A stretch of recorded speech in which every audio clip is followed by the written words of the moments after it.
looking, throwing in the end zone. Montana, touchdown, John Taylor. Young to the air, Young to Jerry Rice, touchdown San Francisco. Young stumbles on the way back and fires up the middle. Pass is caught by Owens. Hello, everyone, and welcome to this edition of the 49ers Plus podcast. I'm your host, Al Moriello, and this is your source for the most objective 49ers discussion and analysis, plus timely and entertaining sports and pop culture topics. And this week, we're going to be talking about Nick Bosa's continued holdout, what it could mean for the 49ers and their defense as they start the season, looking back how the 49ers have started the season under Shannahan. We're going to preview week one, San Francisco at Pittsburgh. I'm going to give 5 matchups to watch. I'm also going to give the 49ers projected win-loss record and a projection on how the NFC West will play out in the plus section. And we'll start a little lighthearted. We're going to talk about a Nissan service center scumbag that I dealt with recently. Then we're going to talk some college football. Clemson losing at Duke on Monday. Colorado beating TCU on Saturday. We're going to talk college football realignment, what the conferences, the super conferences are going to look like starting in 2024. And I will end with my week one picks. But like always, it starts with the 49ers. So let's get right into it. Let's talk Niners. So we are nearly here, week one in the NFL. I'm recording this on a Wednesday, so the first game of the season is tomorrow night. Detroit at Kansas City. The 49ers kick off their season Sunday, 1 o'clock Eastern against the Pittsburgh Steelers. If you're in the Northeast or in the New York, New Jersey, Pennsylvania area, that game will be on national television because the Giants are playing Sunday night on NBC and the Jets are playing Monday night on ESPN against the Bills.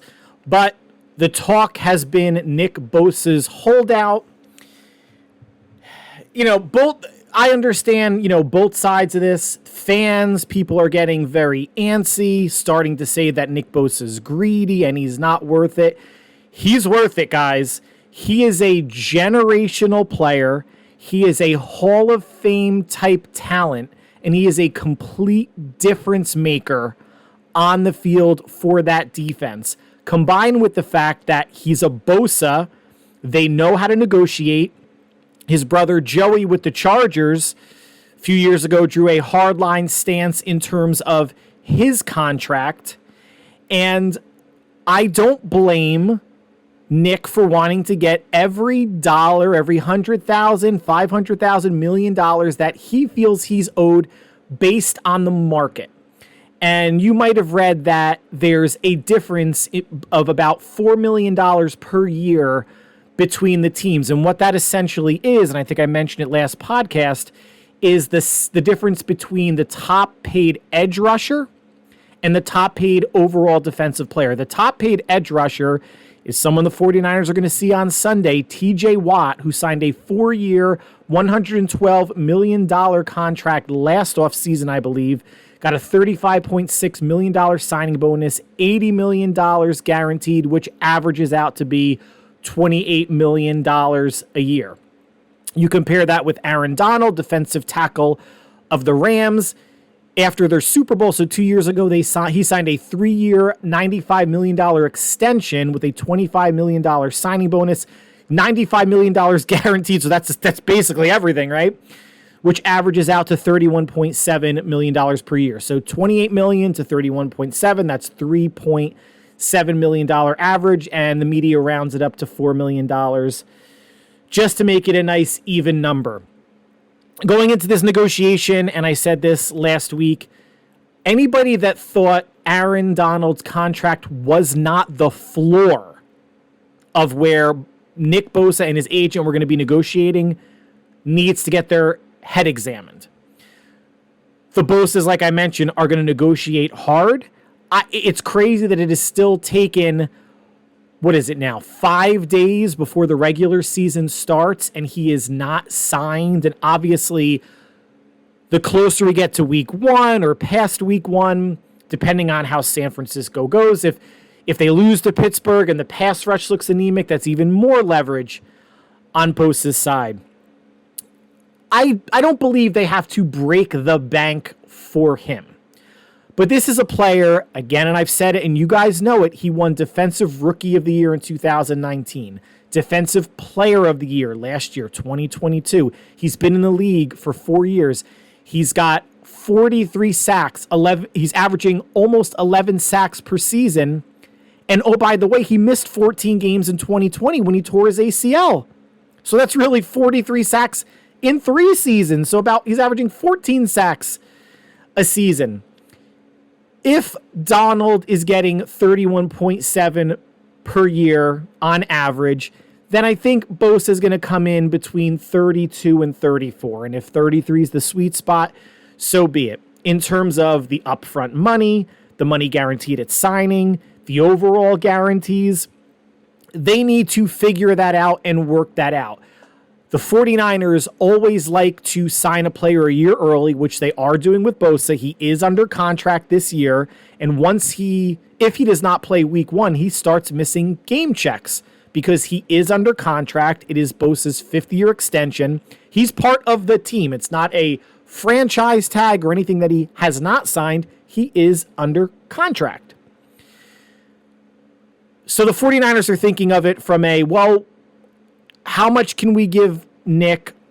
Do we front load any of it? How can we push money back? Knowing that we want to give an extension to Brandon Ayuk, knowing that we have Talanoa Hufanga coming up next year, knowing that next year is going to be Charvarius Ward's final year of his contract.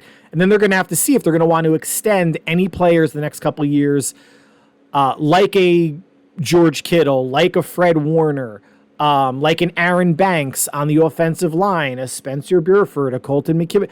They're going to have to make some difficult choices. And I've said before, there may be situations where players get traded, like a DeForest Buckner got traded a couple of years ago, and they signed Eric Armstead to $25 million a year on average, which is a little high for him. He probably should have been a sub $20 million a year player. 18 or 19 might have been a little bit more palatable. Nick Bosa is worth it.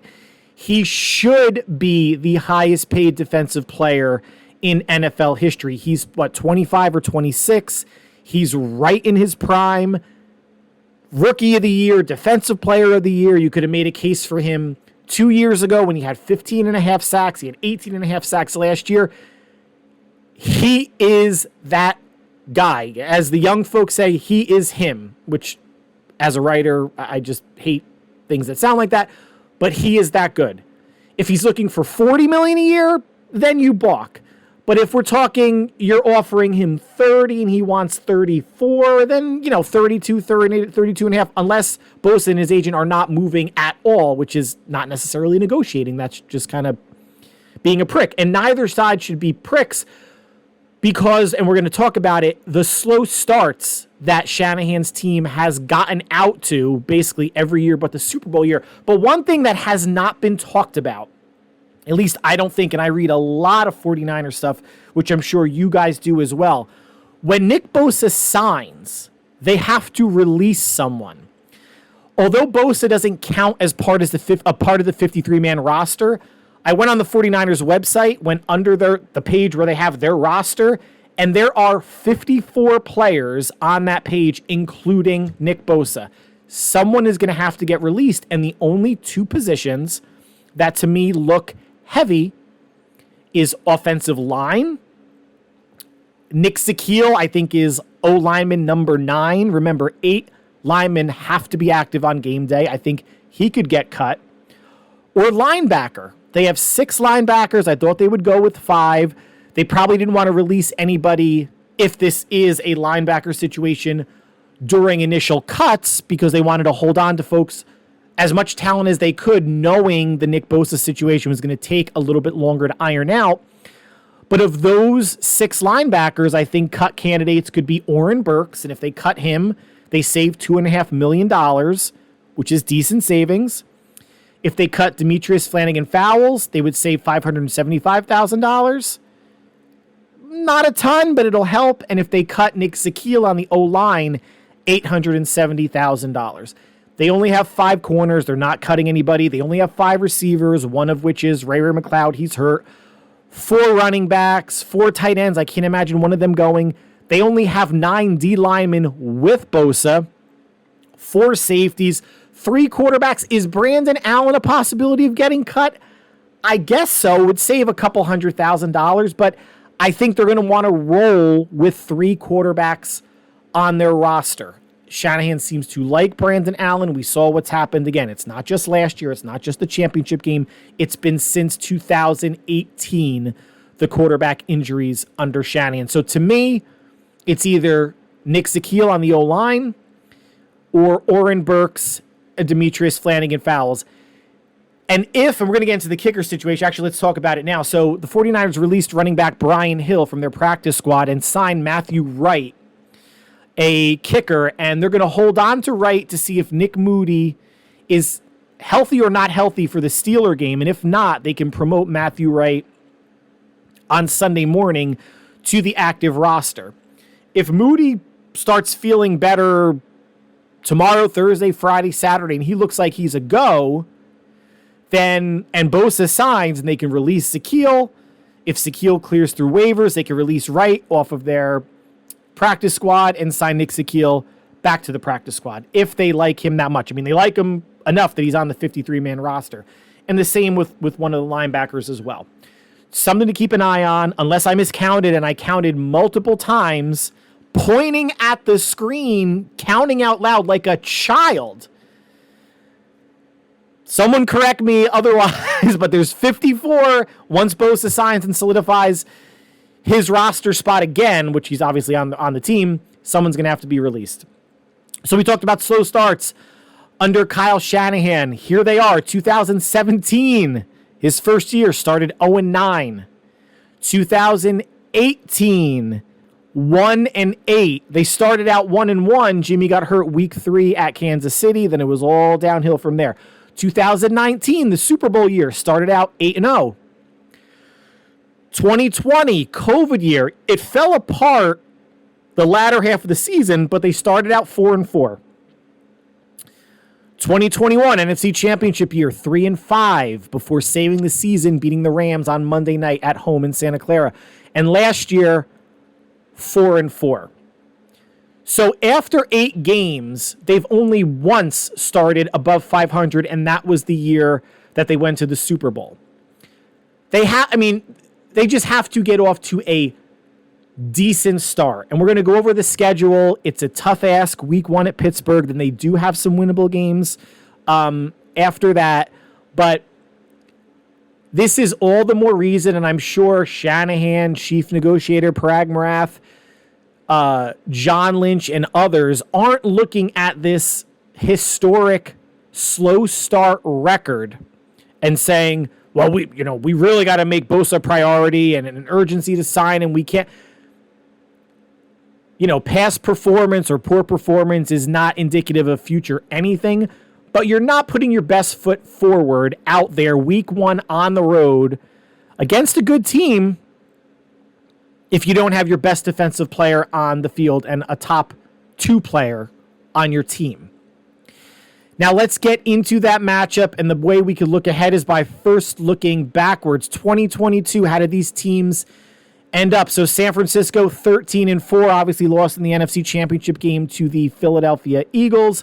Offensively, they were number 5 overall, 13th passing, 8th rushing, and 6th in points scored, averaging 26.5 points per game. Defensively, number 1, number 20 against the pass. A lot of people don't realize that the pass defense wasn't great. They were number 2 against the run, number 1 in points allowed, 16.3 points per game. Now, looking back, if they don't have Bosa for week 1 or for the first couple weeks until this gets ironed out, remember, 2020, the COVID year, they did not have Bosa for 14 games. It was only a 16-game season then. They ended up, and again, this was now Robert Saleh, the defensive coordinator, who's now the head coach of the New York Jets, as the number 5 overall defense, number 4 against the pass, number 7 against the run, but number 17 in points allowed. They allow 24.4 points a game. How much is that going to carry over, transpose to the games where if Nick Bosa is still holding out? I don't know. Steve Wilks is a different coordinator than Robert Saleh. He's going to have different tendencies. The roster is different than when it was in 2023 years ago. But they still have a good amount of talent that they should not plummet. They should not be terrible. No defense or offense really is any one person except for Peyton Manning on the Colts in his prime. Can't say that about Tom Brady, right? The year that he tore his ACL, they were 11-5 and missed the playoffs. And I forget who his backup was, but Belichick coached around that really, really well. It all is not lost defensively, but if they have a poor showing in Pittsburgh and the pass rush is anemic, even with Wilks blitzing, there might, Lynch and Marath may open the wallets and the pocketbooks a little bit more. Now, the Steelers last year, 9-8, 4-4 at home, scored 308 points, allowed 346, so they were at a net negative 38 points. Played better in the second half of the season. They were 7-2 after the bye, 6-1 with Cody Pickett. He missed 2 games in which Mason Rudolph was the starter and went 1-1 after the bye. On offense, they have a young quarterback, just like the 49ers. Kenny Pickett, going into his second year, got more experience than Purdy, played about, I think, 10 to 12 games. At running back, Najee Harris and Jalen Warren. At wide receiver, it's Deontay Johnson, second-year receiver George Pickens, and Allen Robinson, who the Steelers picked up from the Rams and assumes that large slot role in the offense. And Pat Freiermuth, a good-looking tight end out of Penn State, I believe. Offensively, they were 23rd, 24th passing, 16th rushing, and points scored 26th, scoring 18.1 points per game. Defensively, they're led up front by Cam Hayward on the defensive line. Pass rushing linebackers TJ Watt, who missed a lot of last year with an injury, and Alex Highsmith, who in Watt's absence had 14.5 sacks last year. The secondary, led by Minkah Fitzpatrick, and they have Joey Porter Jr., a rookie corner out of Penn State who potentially could be victimized early in the year. Defensively, they were in the top half of the league overall, 13th overall, 19th against the pass, 9th against the run, and 19th in points scored at 20.4. This is, to me, a tough matchup for San Francisco for a couple reasons. They're at home. This is year 2 of Kenny Pickett, like it's year 2 of Brock Purdy. They showed drastic improvement the second half of the season, going 7-2. Matt Canada, still the offensive coordinator of the Steelers, showed some slight evolution in the passing game and made a late season push for the playoffs. They were in it till the last 2 weeks of the season, finished above 500, 9-8, and I think as a coach, Mike Tomlin has never been below 500 in his tenure as a Steeler head coach, which is phenomenal, especially when you consider the division that he plays in, which has gotten obviously tougher the past couple of years. Now, 5 matchups to watch for this game, and I'm going to give them from 5 to 1. Number 5, if George Kittle is limited or doesn't play, who will step up at tight end? Now, last year, Kittle missed the first game of the season at Chicago, the monsoon game, which might have, it definitely would have had an impact on Trey Lance and the offense if he was able to play. Kittle did not play in any preseason game, has a groin issue, which he did. I believe that was the injury last year as well. Hopefully they can get him healthy. He's not going to be 100% healthy, but hopefully healthy enough to play. Best case scenario, he's going to be limited, right? Anything under than 100% is limited. If he is limited, who is going to take over some of the snaps? Is it going to be Werner? Is it going to be Dwelly on passing downs? It's not going to be Braden Willis, tight end number 4. He might not even be active. They have to figure out their special teams situation, if they're going to, how many linebackers they're going to pull, if they're going to pull in Ty Davis Price or Jordan Mason as a 4th running back, but also in for special teams as well. If Kittle is not a full go, but he's able to play, they need more production out of anybody not named Kittle at tight end, and it should be Ross Dwelly. There's no reason that Dwelly can't replicate 50 to 70% of what Kittle can do as a pass receiver. He's not as fast as Kittle. Many people have said over the years he may have the best hands on the team. Right there with Ayuk, he can get open. Another weapon. They need another weapon coming off of the line, and Kittle is certainly that, much more than Charlie Werner. In this early in the season, I will bet a significant amount of money that Shannahan is not going to trust Braden Willis in any role like that. I'm not sure. Hey, if Braden Willis has a couple receptions week 1, I'm happy to eat crow. I just can't imagine him really getting involved in the offense until a little bit later on in the season. Matchup number 4, the 49ers run defense and Steve Wilks liking to blitz. What will that look like? Now, the preseason should not be a huge barometer for what the 49ers run defense looks like, because most of the time the 49ers starting D-line wasn't out there. The backups were, but the backups were going against backup players on the opponent's O-line, and I always draw that as a correlate. It's commensurate in a way. Steelers historically have not had a great offensive line, and the 49ers have been basically like a top 3 to 5 run defense the past 4 years. That's going to need to continue under Steve Wilks. The preseason did not look good. They gave up, I think, at least 140 rushing yards per game, which, again, preseason, backups, vanilla defenses, but they were getting gashed early in those games. Najee Harris, Jalen Warren, they could do some damage, especially out of the backfield. Najee Harris probably going to catch between 40 and 60 balls this year.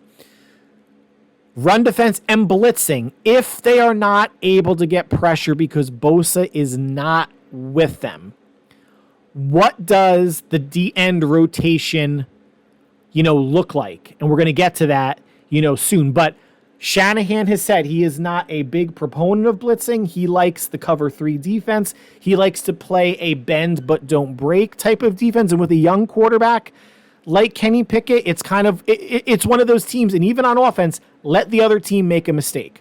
And whether the mistake is missing someone open on 3 and out, taking a sack, a throwaway, a strip sack, a fumble, an interception, settling for a field goal instead of a touchdown, let the Steelers offense really beat you. Don't give them anything cheap.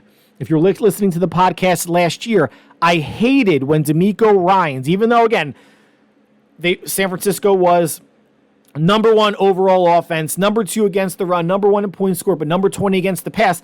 Ryans would telegraph when he was going to blitz, and he would play man up across the board, and more often than not, I felt like when watching the game, they got beat on those one-on-one coverages. That's not an indictment on Charvarius Ward or Lenore or whoever is going to be the starter opposite Ward.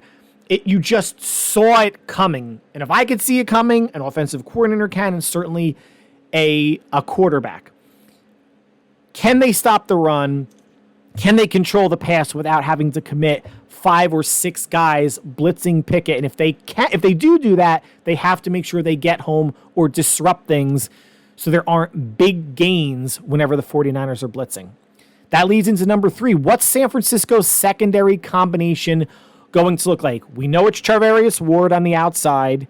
Is it going to be Lenore as the starter opposite him? Is it going to be Ambry Thomas? I hope not. Is it going to be Samuel Womack? Is Isaiah Oliver going to be starting in the slot? Is it going to be Diamador Lenore? Is it going to be Samuel Womack? Now, Oliver in the slot is a better matchup, at least to me, from a height standpoint, against an Allen Robinson who goes 6'2", if it's a 2 wide receiver set, if he's going to line up against Pat Freiermuth, obviously tight ends, he's a little bit bigger, 6'4", 6'5". But then your issue on the outside is who's going to match up with Deontay Johnson, who's 5'10", but shifty, and George Pickens is 6'3". Does Lenore follow Johnson? Does Ward try to shut down Pickens? I don't know what that combination is going to look like, and it might not be static the whole game. They might mix and match with the offensive personnel that the Steelers put out there, especially with whom they put out there from a height and a size standpoint. But what we do know is the 49ers, at least publicly, have not figured out that combination yet, but it's nice that they have options. I'm just leery of Ambry Thomas. Number 2, and I hinted at this, but it's the number 2 biggest thing to me. Can San Francisco's defense generate a pass rush without Nick Bosa? The 4 DNs they have on the roster looks like if Bosa's not there, it's going to be Clelin Ferrell and Drake Jackson starting, and rotating in Austin Bryant and Kerry Hyder Jr. Remember, Hyder can play inside on pass rush downs. The 49ers could also move Eric Armstead outside on pass rush downs. Also neither bring in Kevin Givens or Javon Kinlaw to go next to Javon Hargrave. So they have options, none of which is a good option that's going to equal the production of what Nick Bosa can do and how he changes the dynamic on the line. Bosa may draw double teams or at least a chip from a tight end or a running back. Javon Hargrave should eat up some double teams, but he's proven to beat them in the past with Pittsburgh and Philadelphia. Can Eric Armstead win one-on-ones? Can Clelin Ferrell or Drake Jackson win some one-on-one matchups and push the pocket, collapse the pocket? It's not all about sacks, so those are great. Can Drake Jackson get a hand up, tip a ball, end a drive on 3rd down, tip a ball, get an interception, or just pressure, make Pickett feel uncomfortable? QB hurries are a stat. Just like sacks, just like tackles, tip passes, QB hurries are a stat. If they're not going to get home and get Pickett on the ground with the ball in his hand, they better get home and get Pickett on the ground just to make sure he knows they're there. And number 1, can San Francisco protect Brock Purdy? Not because of the elbow.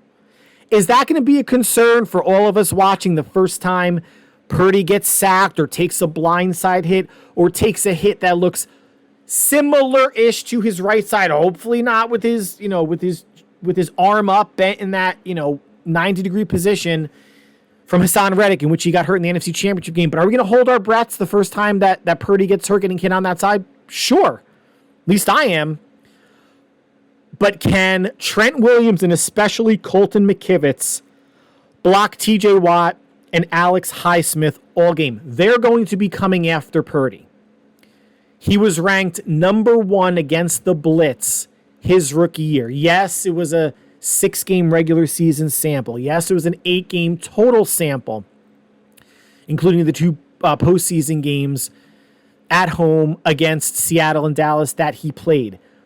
Purdy, it's been said, and even breaking down from other folks that know quarterback play, he processes quickly. He can get the ball out of his hands quickly. I'm sure Shannahan is not going to be drawing up many 7-step drops for the Steelers to tee off on Brock. You're going to see bubble screens, tunnel screens, quick throws to Debo, quick outs to McCaffrey. Again, this is why I really don't care about the whole Lance and throwing downfield and big arms, etc. Those folks that are, just like chicks dig the long ball in baseball, people get enamored with long bombs in football. And a lot of this is fantasy football driven, or a good amount of it is.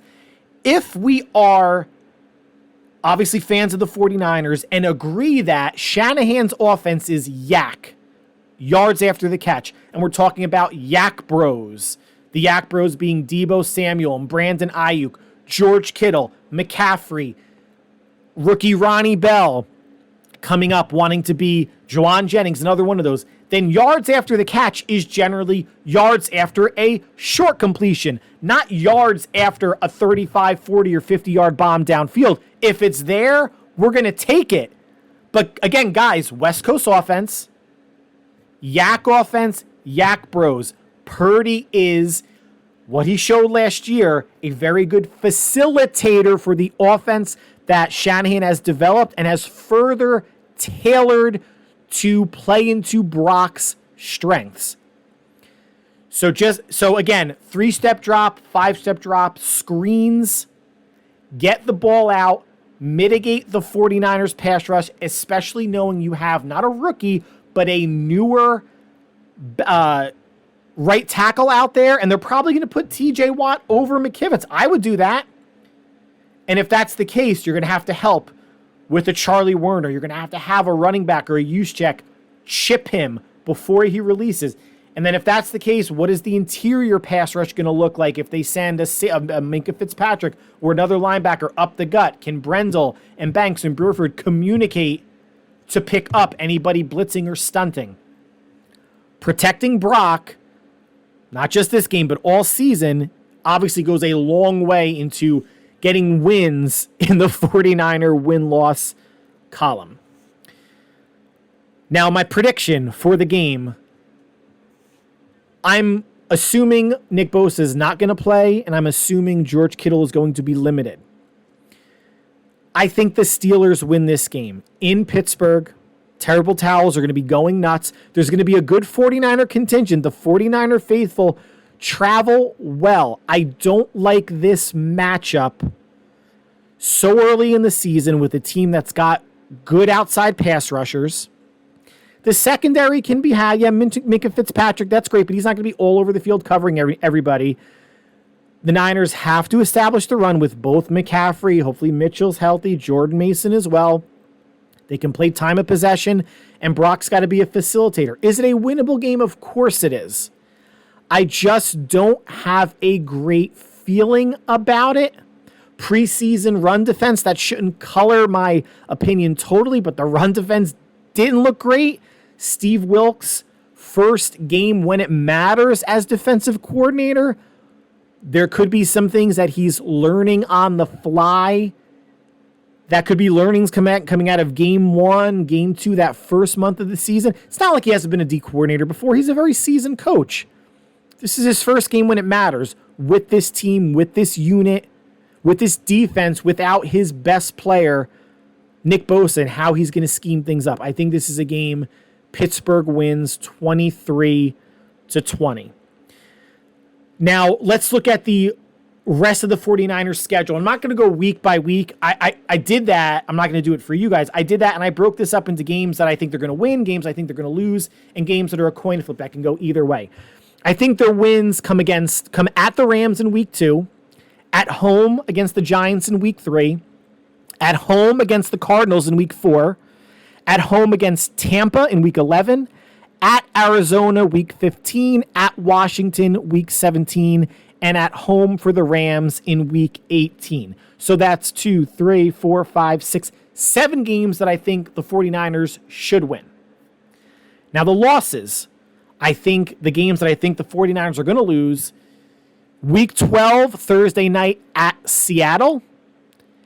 And following that, so it's a short week from Sunday, hopefully a win against Tampa in San Francisco, at least a short flight to Seattle, Thursday night game, week 12, and then they turn around and they have a week and a half to go to Philadelphia, and I see that as a game that the 49ers are going to drop as well.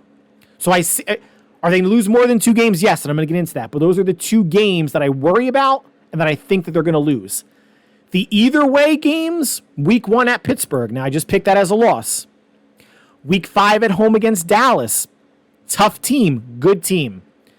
Week 6 at Cleveland. Now, Cleveland's going to be a run the ball down your throat type of team. Hopefully, the run defense is looking good coming off of the first 5 weeks of the season. Deshaun Watson, year 2, they have some weapons on offense, and they have a pretty decent defense. At Minnesota, yes, they lost Dalvin Cook. Yes, they lost Adam Thielen. Yes, they had a terrible defense last year, but it can't get any worse, right? An away game, not sure about that one. Bengals at home in week 8. Cincinnati's been a Super Bowl runner-up or AFC championship team the past couple of years. That's a good team, and Joe Burrow, barring anything weird, is going to be obviously fully healthy by then if he's not already. at Jacksonville week 10. That's a team on the come, a team that showed their mettle down big to the Chargers last year in the wild card round, came back to win, gave the Chiefs a tough battle. They added Calvin Ridley at receiver in the offseason to go with Christian Kirk, Zay Jones, Evan Ingram, Travis Etienne, and Trevor Lawrence. At home against the Seahawks, week 14. At home against Baltimore. I think this is Christmas night, week 16. So that's 1, 2, 3, 4, 5, 6, 7. That's 8 either way games. So what I'm going to do is I've said I think they have 2 losses at Seattle and at Philadelphia, and I'm going to take half of the either way games as losses.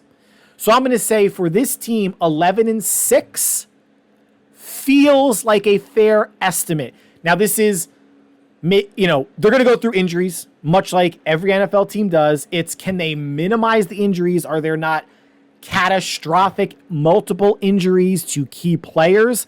Last year was the anomaly. They get to their third quarterback. They still get to the NFC Championship game. Do I have any sort of confidence that if that happens again, the Niners could make a run? Not really. That was an aberration, right? That was an outlier. But I think 11-6 feels fair. I think this team's range is between 10-7 and 12-5 if things go relatively right for them. Again, no catastrophic injuries, no multiple injuries to star players, meaning you're missing Purdy for an extended period of time. Trent Williams, Bosa, I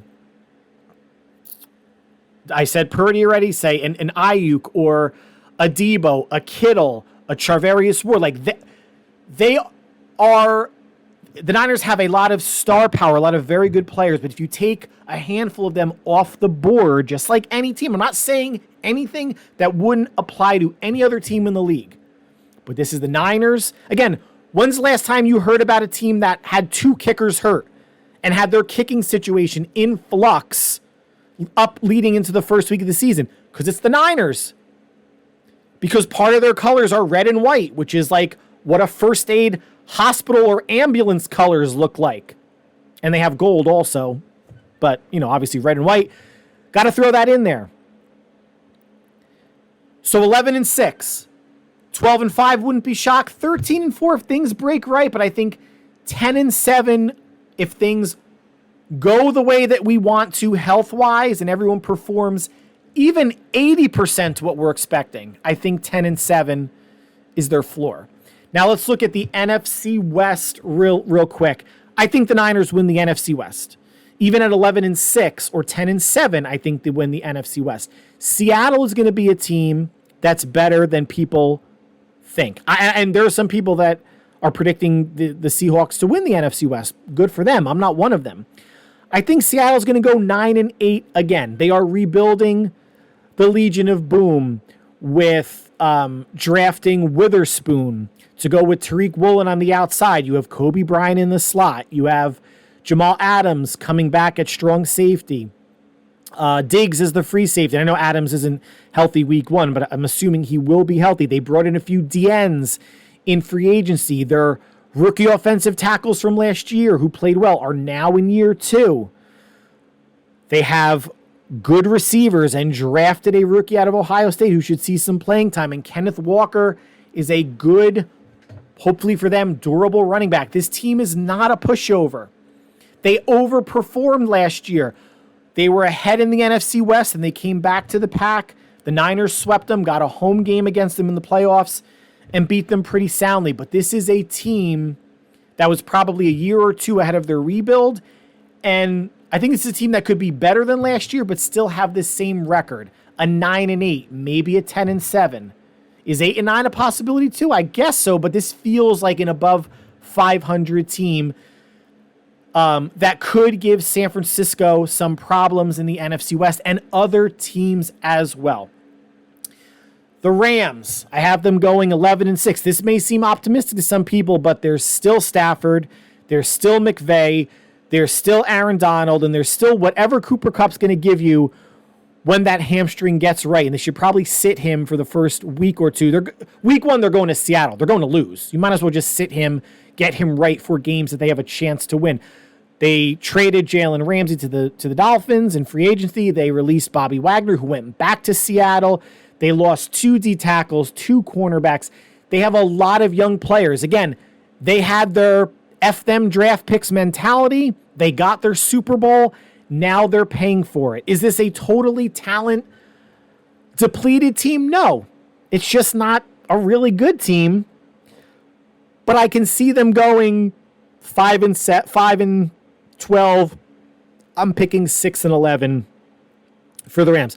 The Arizona Cardinals, again, might be the worst team in the league. The Colts may have something to say about that. The Texans may have something to say about that. Traded DeAndre Hopkins to the Titans. I'm sorry, they released him, and he signed with the Titans. They released Colt McCoy, who was the number 2 quarterback, scheduled to be the starter, with Kyler Murray on the mend from his ACL reconstruction, for Josh Dobbs, because the Cardinals head coach wants a quarterback with some mobility. All right. Now Kyler Murray's on the PUP list. Could he be back by midseason? Sure. Not a lot of talent on this team. 4 wins might be optimistic, but let's throw the Cardinals at least one bone. I could see them going 3-14 as well, but it's the NFL. It's in some matchups in any given Sunday coin flip type of league. I'll say 4-13. Now, for people that are saying the Cardinals are tanking to get the number 1 pick and draft Caleb Williams out of USC, they very well might be bad enough for that. But Cardinals head coach, and I'm drawing a blank on the name because I'm going to get confused with him and the coach that's on the Colts, so I don't want to confuse that, said that Kyler Murray is a franchise building block on this team. Murray is going to be out for the first 4 weeks. Then they're going to open up his 3-week window. So he, probably the earliest, he won't be back until, let's say, week 8. If the Cardinals are 2-6, 1-7 at that point, would they bring Murray back? If they are tracking for Caleb Williams, and I don't know if bringing Josh Dobbs in instead of Colt McCoy is really going to matter in terms of their record for the games that Dobbs is going to play while Kyler Murray is out. But if they really are tracking for the number 1 pick, what do you do with Murray? Would you sit him? Would you say, he's really not back and feign some sort of the knees not responding right injury to get that number 1 pick and try to trade Murray in the offseason? And I went to the cap hit. So if the Cardinals decide not to play Murray, and listen, Kyler Murray might not be good enough to overcome how bereft of talent the Cardinals are, but he could be the difference between a win or two that knocks him out of the number 1 pick. Think about that, right? But if they trade Kyler Murray in the offseason, pre-June 1st, they take a $46 million hit and they save $5.6 million on the salary cap. If they designate him a post-June 1st cut, it's only a $13 million hit, and they save $38.8 million on their cap. And remember, you can release someone before June 1st and designate him as a post-June 1st cut, but you can only do that with 2 players. So the Cardinals are going to be an interesting team to watch to see how you will never know if they're going to go into full-fledged tanking mode, right? I think they knew once Murray got hurt, I think coaching and ownership and people realize, like, listen, we're not competing for a championship this year. We're not competing for the West, really. We're not, at all. And we're not really competing for a wild card spot. Let's get our young players some experience. Let's see if we have something now in Josh Dobbs as a backup. If Murray is healthy and we want to go and get him some experience, great. But you can't sacrifice the future of your franchise by maybe getting the number 1 pick. And guys, you know how this is going to go. Caleb Williams is going to be the number 1 consensus pick all year. He's going to be great. He might be the first college football player to win back-to-back Heismans since Archie Griffin with the Ohio State Buckeyes in the mid-'70s. And come February, March, April, people are going to still pick him apart and tell you he's not that good and someone else should be the number 1 pick. The whole bullshit marketing of the NFL draft. Interesting to see what the Cardinals are going to do, but I'm going to go Niners at 11-6, Seattle at 9-8, the Rams at 6-11, and the Cardinals at 4-13. And that concludes the 49ers section of the podcast. Stick around.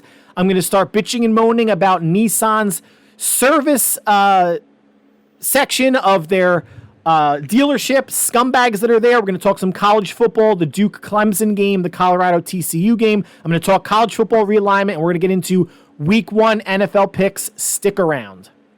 It's plus time. So I know this, I say that the plus section is devoted to pop culture and sports topics, but this is something that I think we can all empathize with, and maybe that you'll get a little bit of a kick out of and you'll find entertaining. So I have a 2011 Nissan Altima. I was due for an oil change. Wound up getting something in the mail from, I guess it was Nissan, the parent company, but an oil change and a tire rotation for $39.99. That's actually a pretty good deal versus if I were to take it to my local mechanic or obviously at Nissan, because either way, it's going to cost twice that, either between $75 and probably $80, $82. And again, I live in the Northeast, so everything's jacked up. And of course, when you go to the dealership, things get jacked up even more. So I bring it there, bring the coupon, depending on your dialect. And I hand it to the service person that was helping me when I made my appointment, dropping the car off. And he's like, "Oh, I'm sorry, we can't take that coupon." I'm like, "Well, why?" Well, he's like, "Well, the coupon says conventional oil change and tire rotation." I'm like, "Yeah, what's the problem?" Now I'm taking the word conventional to mean like a normal oil change and tire rotation. And I'm a writer for a living, so words matter when you're defining things, especially when it comes to small print and coupons and contracts and all that good stuff. He's like, "Well, your car doesn't take conventional oil, it takes semi-synthetic oil. So this coupon doesn't apply." And I look at him and say, "Well, what cars nowadays take conventional oil?" And his response was, well, cars from 2008 still do. And my response back to him was, "Dude, it's 2023. It's 15 years ago. How many of these cars are still on the road? Maybe like a dozen?" He's like, "Oh, I think there's more than that." I'm like, listen, I have a 2011 car. It's not like my car's that much older or newer than 2008, but he's defining conventional as conventional oil. So I'm looking at the fine print and saying, listen, I'm a copywriter. I understand how like words can screw people up, but why does the fine print here say, and we will, fill your car with oil to meet your specifications? Because if my specifications are semi-synthetic, then that's what you're going to give me. And this guy's like spending 2 or 3 minutes reading this sentence. He's like, "Oh, I don't know why it was written like this. I don't like, how they wrote it." I'm like, "Listen, I'm not complaining I'm not disagreeing with you. This coupon that was sent from your parent company was written poorly. It shouldn't say conventional. It should just say oil change and tire rotation, $39.99. And then obviously this fine print will be the same." Like, I hear you. Either words have meaning or they don't. He's like, "Okay, I'm still gonna have to charge you for the tire rotation." And my curt response back was, "No, you're not." He's like, "What do you mean I'm not?" I'm like, "Look at the coupon, dude. It says oil change and tire rotation, $39.99. And then he's like, again, hemming and hawing. And I'm like, "Listen, if you need to talk to somebody, like a manager, somebody, do so. Like, if this coupon's confusing, like, let me talk to that person. I don't want to," I'm like, "You didn't send me this coupon. I don't want you to get a slap on the wrist or hear crap from someone why you gave it to me for this price, even though obviously there's a coupon that says I'm totally entitled to it." He's like, No, it's okay. I'll put it through."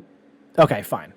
So that's one, like scumbags, bait and switch bullshit that I just have no time for. So I get my car back. And when you go to the dealer, you get those multi-point inspections. I think every dealership does this, but Nissan obviously does. So oil change tire rotation with tax, $44.99, all good. I get back the summary of what needs to be done or recommended things, and it's almost $3,000 worth of recommended things that the dealer is recommending. Now, the cynical part of me is saying, these sons of bitches are only doing this because I haggled, because I saved myself $40, because my oil change costs $45 instead of $85 with tax, or whatever the normal amount is going to be. But let me go through these line items, and I'll tell you why the exclamation point on service scumbags gets an exclamation point, an underline, and a Sharpie highlighter all over it. So wiper blades. This was the only line item that I thought was fair, and I don't even know if I need them because I had my wipers replaced last August. $46.04. That's actually fair. Went on different websites, I think Advanced Auto Parts, whatever. Basically $20 a wiper blade. So, okay, and then $6, I guess, to install. All right, that actually makes sense. Fine. My brake light is out. Now, it's the brake light in the back seat, the top one. That has a cost of $168.66. I went down to the parts department at Nissan, got the bulb, cost me $8. I did it myself. Took about 3 minutes. $168.66. In-cabin microfilter, they're saying that it needs to be replaced. No, assholes. I actually replaced it myself 3 weeks ago. That means you didn't even look at the goddamn thing. What would that cost? $104.44. Bought it for $12, replaced it myself. Coolant exchange, a coolant flush. Did that last year, August 31st, at 100,000 miles. My car has 106,000 miles. $215.22. Brake fluid flush. Did it last year, August 31st, 2022, at 100,000 miles. $202.80. And this coolant exchange and a brake fluid flush are really only recommended, like, say, a coolant exchange every 5 to 7 years, because I looked at the Nissan recommended service intervals. The brake fluid every 2 to 3 years. I'm not even close to that. Replacing the belts under the car. Okay. Again, 106,000 miles. I can maybe see that. $227.65. A wheel alignment. Why? Because you rotated my tires? $139.95.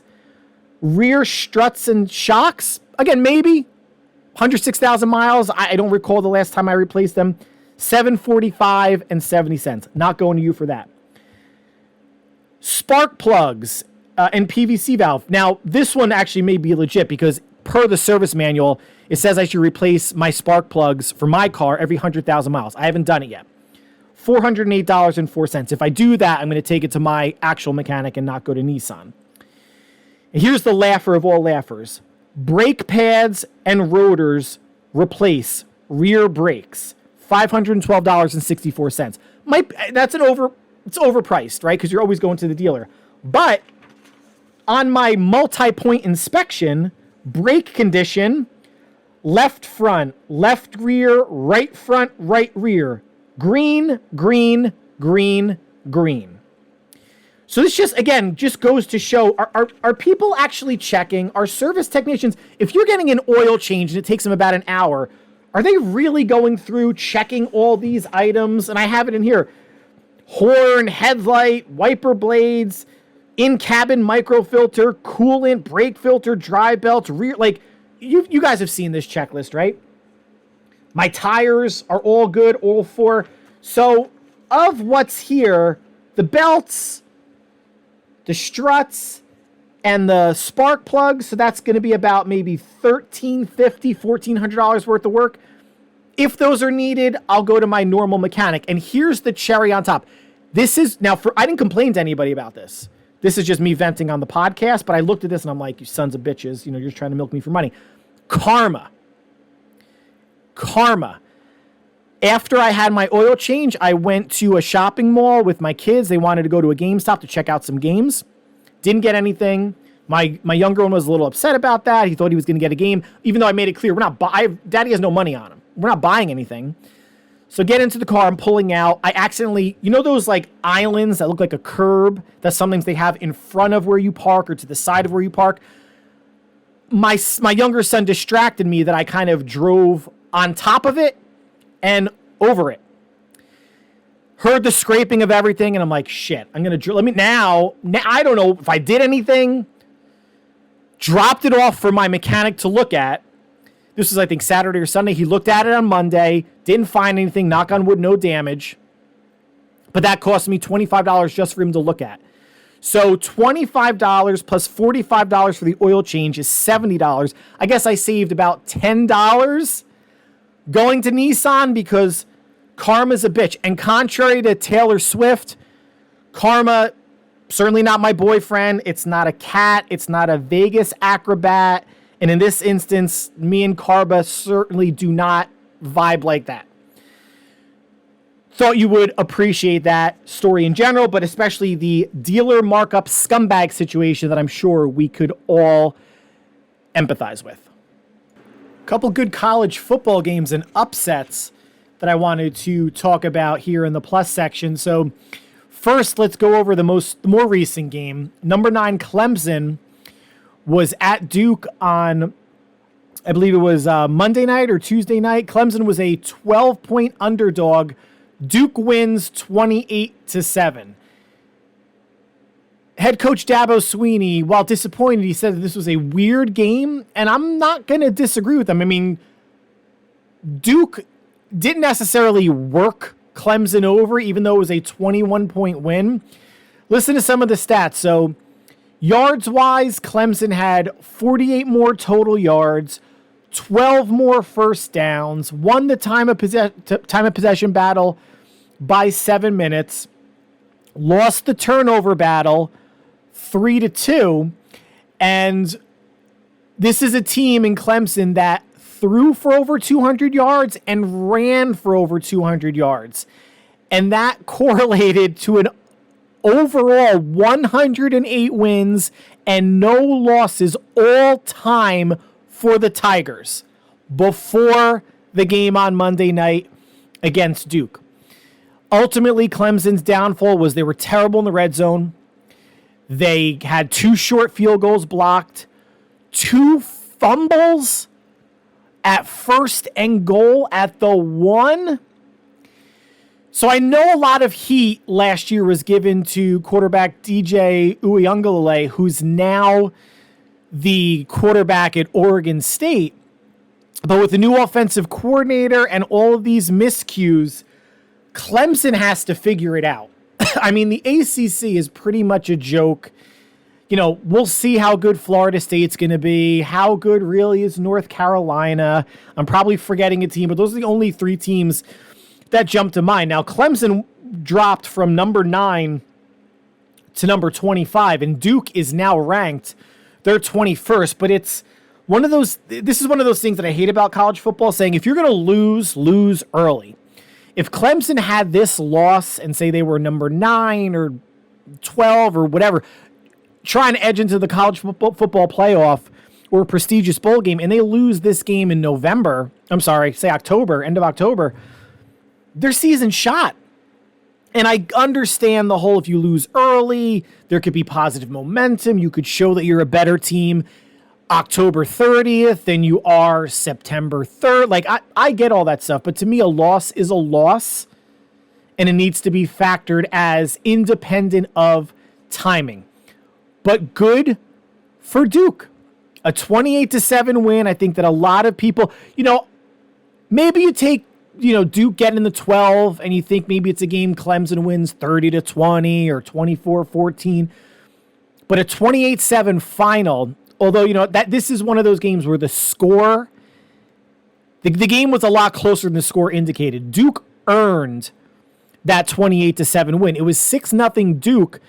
Duke forced the Clemson punt, I believe, beginning of the second quarter, and the punt returner fumbled inside their own 25-yard line. Clemson gets the ball back in a couple plays. They score a touchdown to go up 7-6, and that, I think, was the oh shit moment for Duke. And any Duke fans watching going, whoa, we were up 6-0. We were kind of in control of this game. Turnover, and now Clemson's up. And that was the moment where you thought maybe Clemson doesn't look back. That was actually the moment where Duke didn't look back and rattled off 22 unanswered points for the victory. Now, over the weekend, let's move to another game. Coach Prime Deion Sanders and his Colorado Buffaloes were at 17th ranked TCU. Remember, TCU in the national championship game this past season against Georgia got pummeled, but they are the national runner-up, and TCU is a 20-point favorite at home against Colorado. Colorado, as you may know, fell on some really hard times. They've only had 2 winning seasons the last 20 years. They were 1-11 last year. Deion comes in and basically tells the team, like, listen, most of you ain't good enough. You got to go. And what that caused was over 80% of the players who were on the 2022 team for the Colorado Buffaloes either moved on, meaning graduated, or moved on, meaning left or transfer portal. 80% new players.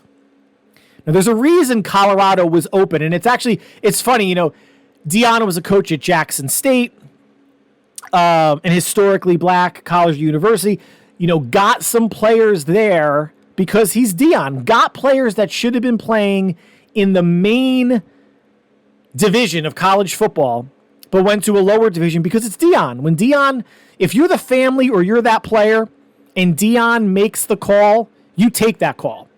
So he got more talent at Jackson State than more or less anybody else could have imagined. And he comes with maybe not the greatest coaching resume in the world, but he comes with a brashness, the personality, the aura, phenomenal player, Hall of Fame player, probably a top 3 cornerback ever in the NFL, great college football player at Florida State. So he's been in the national consciousness since the late 80s. So you're talking 35 years we've known about Deion. Then, after football days, went into, did some work for Barstool Sports, NFL Network, and he has just a charisma, personality about him. And even if these players weren't born the last time Deion was on a football field, if you're a defender, if you're playing, cornerback, if you're a secondary player, you're going to want to watch some Deion Sanders tape. You probably don't have the skill that he does, the speed, the anticipation, how he took away a whole side of the field at times. But he's a name, and he can back up his name due to his game. And Deion's Colorado Buffaloes, a 20-point underdog, went into TCU, won 45-42, and stopped TCU short, 2 yards short on 4th down to secure the victory. Now, close game, as the score indicated, yards 565 to 541. All these stats are in favor of Colorado. First downs 30-27. Time of possession 9 more minutes for Colorado, and the Buffs only had 1 turnover. TCU had 2. Deion's son, who came with him, in addition to other players from Jackson State, Shedeur Sanders, all he did was go 38 of 47 for 510 yards and 4 touchdowns against the team that was in the national championship last year at home. Now, yes, is this team as good as it was last year? No. They're missing a lot of players, but this is a team that the past decade or so has been based on defense. And they got run up yards-wise and points-wise. And they held their own. TCU had over 500 yards of total offense, scored 42 points, turned the ball over 1 more time, and that's essentially the difference in the game. Now, for Colorado, this is great. And now, Deion, after the game, is saying that, us winning this game and seeing a black man at head coach walking the walk makes people feel uncomfortable. I could have done without him saying that. Now, he didn't come out and say, we need more black head coaches at the highest level of college football, because he's right. Because there's only about 10% of the coaches in major, if you want to call it D1 college football, are African American. That, for having 134 schools, that number is ridiculously low. It's embarrassing. But no one's threatened by what Colorado did. I mean, Colorado's team was trash. That's why he could say, hey, 80% of you, get out. And then he said something about, coaching, I'm coaching 75% of my kids in the locker room are black. Dude, 100% of your kids in your locker room were black last year at Jackson State. Show me a program outside of like Yale or Princeton or other Ivy League football teams that the roster isn't 75% black. I don't know what kind of point you were trying to make there. Listen, this is and I'm already reading articles that he's the hottest coach in college football. Slow down. Slow down. This is like, let's not be prisoners of the moment. This is a game Colorado easily could have lost. They found a way, and they won. Now, if you want things to work on, takeaway-wise, their defense, right? Like, they played against a TCU team that did not have as much talent as the team last year that went to the national championship. Gave up 540 yards of offense and 42 points. Colorado only ran the ball for 55 yards on 34 carries, 1.5 yards a carry. And TCU ran on them 37 times for 262 yards and 4 touchdowns. 262 on the ground, 300 plus in the air. Colorado's got some work to do, right? It was a great first step. And Deion said, and he gave a great post-game pep talk to his team. He's like, we're not coming anymore. We're here. And yes, they're here. They're ranked now. They're 22nd. TCU dropped out of the top 25. And I think the good times can continue. Next week, Colorado opens its home slate against Nebraska. It's a noon game, nationally televised on Fox. Tickets per ESPN are as low as $342. That's what Deion Sanders can do. He's a draw. He's a huge name in football, but also in the media and the personality and the aura and the charisma. Then after Nebraska, he's home for Colorado State. Another winnable game. They can be 3-0 heading into Eugene at number 13, Oregon, week 4. Then they're at home for USC, number 6, tough game. Later in the season, at UCLA, at Utah, who's ranked. If this team, no one's saying Colorado's going to go undefeated, but if Deion can get this team to go 8-4 into a bowl, after only 2 years of the last 20 having a winning season, that would be an incredible achievement. That's Coach of the Year worthy in college football. And many people are saying, Deion, not after this year, but at some point, maybe he has his sights set on the NFL. And maybe he does. But hearing how Deion talks about kids, the energy, how he relates to kids, he feels like, I'm not going to compare it to Nick Saban, because even though they're both in Aflac commercials, what Saban's accomplished versus Deion, but I feel like they're coaches that are going to relate to kids better than men. Kids who now they are getting paid with like NIL deals and stuff versus men who are obviously getting paid paychecks and prima donnas and this and that. Would I be surprised if Deion goes to the NFL? No, but it feels like right now he's obviously a motivator, but he's like that cool uncle, cool cat, former player, still looks good, can still talk the talk and walk the walk that I think kids are going to rally behind. Who knows how far this goes with Colorado?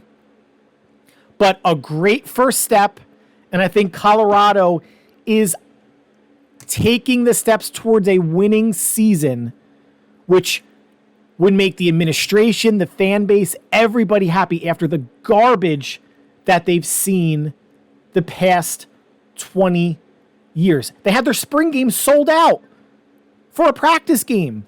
Remember, Colorado was like a national power in the 90s.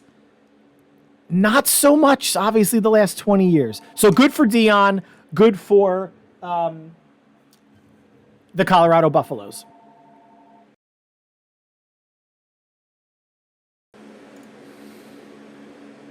So that leads us to college football realignment, not for this year because the season already started, but for 2024. You might have heard that the Pac-12 now has only 2 teams remaining for next year to be part of the Pac-12. It's called the Pac-2, Oregon State and Washington State. At some point, they're going to be moving, whether it's to the Mountain West or somewhere else, because I highly doubt the Pac-12 is going to be pulling teams from another conference to get up even back to a Pac-10 or a Pac-8. So right now, the Pac-12 is still considered a Power 5 conference. I don't know about next year if you only have 2 teams in your conference, but here's how things are going to move. So there are 134 FBS D1 schools in 2024. 69 of them, including Oregon State and Washington State, are part of Power 5 conferences. We're going to go over the other 4 in the Power 5, talk about who they added and what they have now in terms of a team limit. So the ACC, Atlantic Coast Conference, added Cal, Stanford, and SMU. So they will have 17 schools in their conference in 2024. The Big 12 this year added BYU, Cincinnati, Houston, and University of Central Florida. And next year, they will be getting Arizona, Arizona State, Colorado, and Utah. But they will be losing Oklahoma and Texas, the SEC, next year. So for 2024, the Big 12 has 16 schools. The Big 10 next year will be getting UCLA, USC, and Washington, all Pac-12 departures. And they will have 18 teams in 2024. And the SEC, which will be getting Oklahoma and Texas next year, as I just mentioned, will have 16 teams in 2024. There are 4 independents: Army, UConn, UMass, and Notre Dame, who has a 5-game commitment with the ACC. Not sure where they're going to be ending up. There are no commitments, and Notre Dame will probably remain independent because of ching, ching, money, money, money. So in 2024, the Power 5 conferences will have 69 teams, as I mentioned. Now, when we drop down to what we're calling the Group of 5 conferences, so still the FBS, we're not talking about D2 or anything like that. The next 5 conferences, called the Group of 5, they will have 61 schools in 2024. And who are these conferences? So the AAC, Conference USA, the MAC, the Mountain West, and the Sun Belt Conference. To me, these are the haves and the have-nots. The haves are the 69 teams in the Power 5 schools. The have-nots are the 61 teams in the Group of 5 conferences. That just means having a shot at winning a national championship. And of those 69 teams, realistically, any given year, maybe 10, maybe 12 have a real shot of winning a national championship. Like, who've been the historic teams the past decade? Alabama, Georgia, Michigan, Ohio State. You can throw TCU in there from last year. Maybe someone like LSU was good with Joe Burrow. Maybe a Florida State makes a push, or a Tennessee. Clemson has been good. I mean, there aren't many teams beyond that are going to make a real significant push, even in the Power 5 conferences. So to me, I think you create 2 championships. One, which would be the BCS, if it's going to be expanded to 8 teams or 16 or whatever for the Power 5 conferences. And then you could have another championship if you want to make it a tournament or whatever for the Group of 5, 61 schools. There's talk that they may include some of the group of 5 schools, like a conference champion may get an automatic bid if they go to 12 teams or 16 teams. I don't know. Relegation, like in European soccer, has been thrown about. That's never going to happen. You're never going to have teams relegated down from a Power 5 school. Like, the logistics of that are just too weird, so that's just not going to happen. 2 separate championships. You already have, where the North Dakota States, I keep calling it Division II. You guys know what I mean by that. But the Division II schools already have their own playoffs and tournaments for a championship. I think if you're breaking up Division I by Power 5, or if it's Power 4 now, because the Pac-12 is going to go away, and then your Group of 5, that's fine. And even, like, say Oregon State or Washington State goes to a Group of 5 school, like, are those teams, like Washington State hasn't been relevant since Drew Bledsoe and Ryan Leaf. Oregon State, I mean, they're ranked like 16th or 19th now. Do you really see them as a threat winning the Pac-12? I mean, nice school, but they could go into a MAC or a Mountain West. I don't think anybody's going to be really complaining about it too much. But realignment's coming. Obviously, it's going to be here in force next year, and we'll still see. What is Oregon State to Washington State, Army, UConn, UMass, and Notre Dame is still giving all of us the finger. So let's conclude Week 1 picks in the NFL. Thursday night, Detroit at Kansas City. Even with Travis Kelce, as of this recording, has a hyperextended knee, he may not play. I'm not buying into the Detroit hype in total this year, but certainly not for Week 1. The Chiefs get the win. Carolina at Atlanta. Bryce Young against, I guess, Desmond Ridder. Not a great looking game on paper or even watchable. but give me Atlanta. Cincinnati and Cleveland. I've gone back and forth on this one. Joe Burrow looks to be healthy, and Cincinnati is a bona fide Super Bowl contender, but I think at Cleveland, the dog pound, the Browns get the win. Jacksonville at Indianapolis. Indianapolis is starting Anthony Richardson, rookie at quarterback. Give me the Jaguars.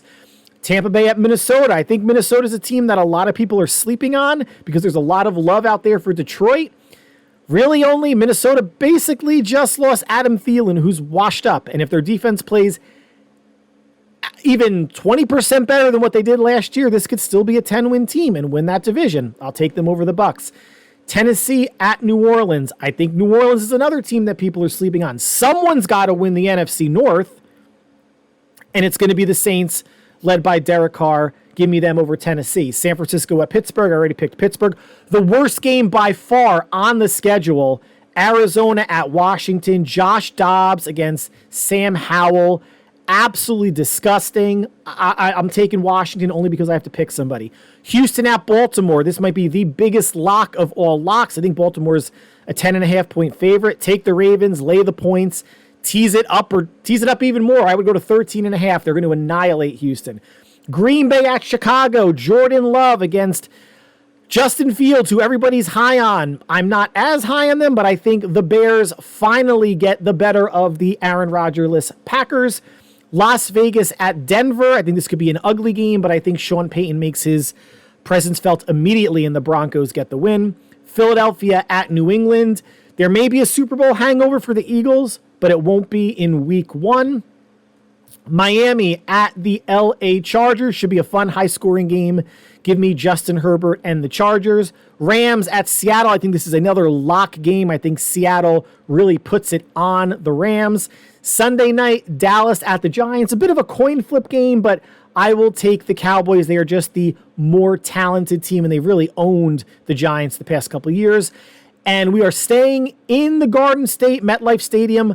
Monday night, Buffalo at the Jets should be a good one, another fun one, and I will give the Jets the nod.